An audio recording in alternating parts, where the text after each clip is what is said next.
Having just returned from New York Friday night, I have not had time to write my usual hilarious jokes for this event you have come to expect and love.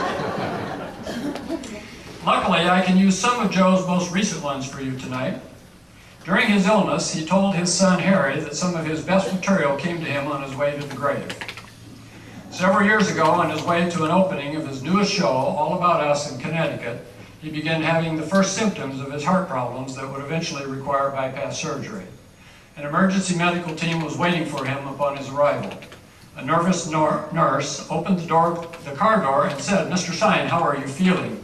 Joe said, "I feel bad that George Bush is president."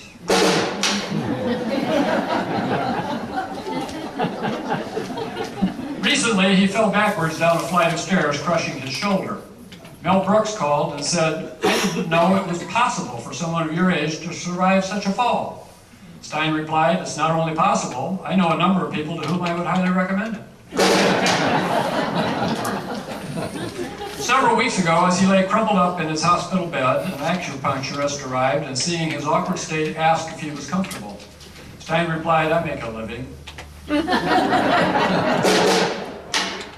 She said, "That's a really old joke." He said, "For all you know, I wrote it." Upon reaching Joe in the hospital by phone, Sheldon Harnick said the information operator had first given him the number of the Mount Sinai Animal Hospital. Stein said, "I tried to get in there, but it was full." His son Harry and his family recently arrived at Joe and Elise's one Sunday for lunch. Joe was not looking himself. Harry said, "Dad, what's wrong?" Stein replied, "Another of my good friends died yesterday, and they're using it as an excuse not to join us."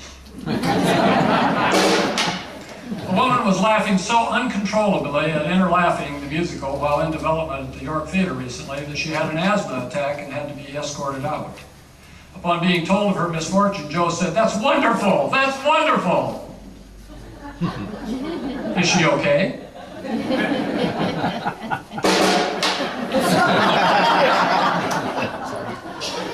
A number of Stein's phrases are now absorbed into the English vernacular. For Tevye, he wrote, "If everyone lived by an eye for an eye and a tooth for a tooth, the world would be blind and toothless." If you Google that phrase, it is now attributed to Mahatma Gandhi.